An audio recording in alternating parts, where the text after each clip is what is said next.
ওরে পাওনের লাইগা ছটফট কইরা কোনো লাভ নাই। দেখবা তুমি যারে পাওনের লাইগা ছটফট করতেছ, সে তোমার তার অর্ধেক চাওনের মধ্যেও রাখে নাই।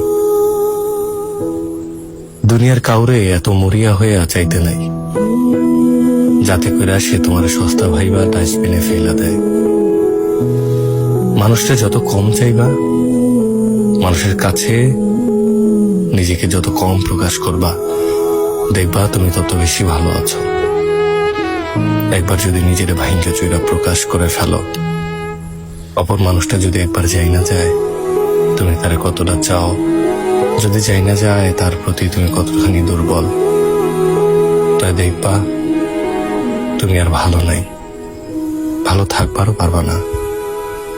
কঠিন হইলেও এইটাই সত্য, ভালোবাসা যত কম প্রকাশ করা যায় ততই স্বচ্ছ, সুন্দর, মায়াময়।